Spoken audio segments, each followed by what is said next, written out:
औज़ु बिल्लाहि मिनश्शैतानिर्रजीम बिस्मिल्लाहिर्रहमानिर्रहीम। हज के भरपूर समरात और बरक़ात कैसे हासिल की जाएं? लाखों फ़र्ज़ंदाने तौहीद फ़रीज़ा हज की अदायगी के लिए हरमैन शरीफ़ैन पहुँच चुके हैं और कुछ पहुँचने वाले हैं। रहमत खुदावंदी मकाम कुदसिया के अनवारात से बहरोमंद हो रहे हैं। हर तंग कुशादा मकाम और मकान से लब्बैक की सदाएं गूंज रही हैं। हुज्जाज इकराम आशिकों की तरह काबतुल्लाह के दीवानावार चक्कर लगा रहे हैं। इसलिए मुनासिब महसूस होता है कि हज जैसी अज़ीम-ओ-लिशान से भरपूर इबादत के फ़वाइद व समरात और बरक़ात हासिल करने के लिए जिन चीज़ों की ज़रूरत होती है इसे अच्छी तरह सीख लेना चाहिए। हुज्जाज इकराम की तरबियत के लिए वक्त में बहुत सी हदायत और तालीमात गोश गुजार करवाई जाती हैं। यहाँ तक कि सरदस्त चंद चीज़ों की याद दहानी करवाई जाती है। इनका लिहाज करना हर हाजी के लिए ज़रूरी है ताकि हाजी हज के फ़वाइद व समरात बाखूबी समेट सके। अल्लाह ताला के घर का अदब व एहतराम हज के मुबारक सफ़र में अल्लाह ताला के घर का और मकामात मुक़द्दसा का अदब व एहतराम बहुत ज़रूरी है। जिस तरह मकाम मुक़द्दसा पर नेकी करने का सवाब ज़्यादा मिलता है, इसी तरह गुनाह करने का भी ज़्यादा गुनाह और ज़्यादा गिरफ्त होगी। लिहाजा चंद मकामात मुक़द्दसा पर कदम फूंक फूंक कर रखना ज़रूरी है। बैतुल्लाह मरकज़ तजल्लियात इलाही है। बैतुल्लाह की अज़मत और मकाम व मर्तबे को खुद परवरदिगार दो आलम ने अपनी मुक़द्दस किताब में जा बेजा फरमाया है। हज़रत सल्लल्लाहु अलैहि वसल्लम की हदीस में भी इसकी हुर्मत तक़दीस का बार बार ज़िक्र मौजूद है।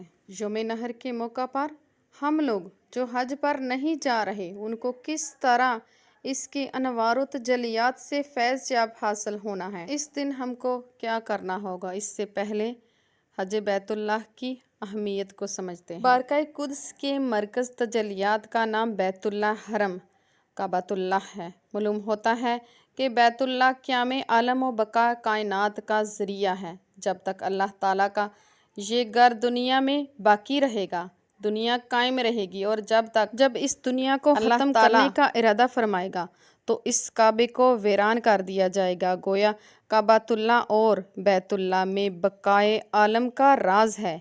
ये मरकज़ आलम है। इस मरकज़ के ख़त्म हो जाने के बाद फ़नाए आलम का सिलसिला शुरू हो जाएगा। फिर जिस तरह आलम के ज़ाहरी बका का राज बैतुल्लाह हरम के बका में है, ठीक उसी तरह रूहानी हदायत रब्बानी का सिलसिला इसी बैतुल्लाह के मकाम से ऐसा महसूस होता है कि आसमानी हदायत व नवार का फ़ैज़ान बारगाह अर्श आज़म से इस बैतुल्लाह पर होता है और आलम में इसी बैत को मंबाए हदायत व चश्मा इरशाद किया है। सूरह अल इमरान। बेशक सबसे पहला घर जो मुकर्रर हुआ लोगों के वास्ते यही है जो मक्का में है, बरकत वाला है, हदायत वाला है। बैतुल्लाह ममूर जो सातों आसमानों पर तवाफ गाय मलाइका है, इसीलिए बिलमुकाबर अल्लाह ताला ने रोज़े अव्वल से ही ज़मीन पर इस मकाम को मरकज़ और तजल्लियात बना दिया है।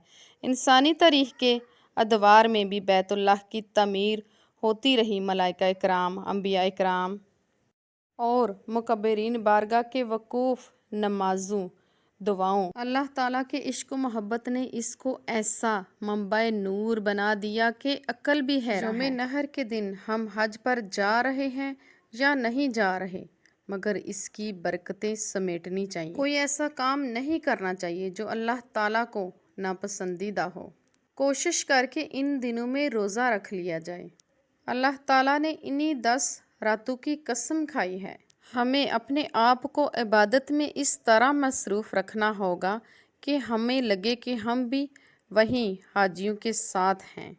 हज बिलाशुबा एक बरकत और बाइसे अजर व सवाब सुन्नत है, लेकिन इस सूरत में जब इन तालीमात को पेश निगाह रखा जाए जो रसूल सल्लल्लाहु अलैहि वसल्लम ने उम्मत के लिए बयान फरमाई है। मुसलमान अपनी ज़िंदगी में कम अज़ कम एक बार हज के नाम से मशहूर नाकाबिल यकीन रूहानी सफ़र पर جانے کی خواہش رکھتا ہے۔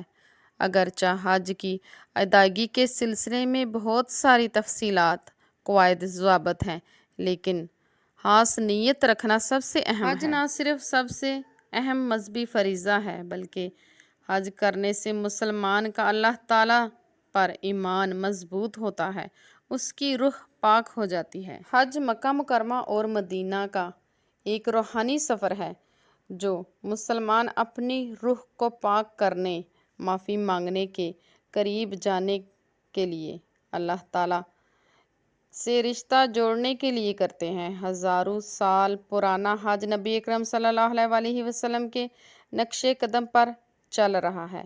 جس نے ایک بار حج کیا اور اپنی زندگی میں 4 مرتبہ عمرہ کیا، نبی اکرم صلی اللہ علیہ وسلم نے فرمایا، اے لوگو، اللہ نے تم پر حج فرض کیا، لہٰذا اسے ادا کرو۔ آسان الفاظ میں حج کا سفر ایک مسلمان کے گناہ کو مٹاتا ہے، اللہ تعالیٰ کے سامنے اسے صاف ستھرا بنا دیتا ہے۔ ایک اور مقام پر رسول صلی اللہ علیہ وسلم نے حج کی اہمیت بیان کرتے ہوئے فرمایا، جو شخص اللہ تعالیٰ کی رضا کے لیے حج کرتا ہے اور ہر قسم کے گناہ سے اجتناب کرتا ہے، وہ تمام گناہوں سے اسی طرح پاک ہو جاتا ہے جیسے یوم ولادت کا دن ہو۔ حج اسلام کا 5واں رکن ہے۔ یہ جسمانی اور مالی طور پر مستحق مسلمان کو اپنی زندگی میں کم از کم ایک بار ضرور کرنا چاہیے۔ قرآن پاک میں اللہ تعالیٰ نے اپنے مومن مسلمانوں کو حج کرنے کے لیے مکہ مکرمہ سعودی عرب جانے کا حکم دیا ہے۔ در حقیقت اس کے نام پر ایک پوری سورت حج ہے۔ سبحان اللہ۔ اس سورت میں بتایا ہے، ہم نے ابراہیم کے لیے بیت اللہ کی جگہ مقرر کی، میرے ساتھ کسی چیز کو شریک نہ ٹھہراؤ، میرے گھر کا طواف کرنے والوں، قیام کرنے والوں، رکوع کرنے والوں، سجود کرنے والوں کے لیے پاک رکھو۔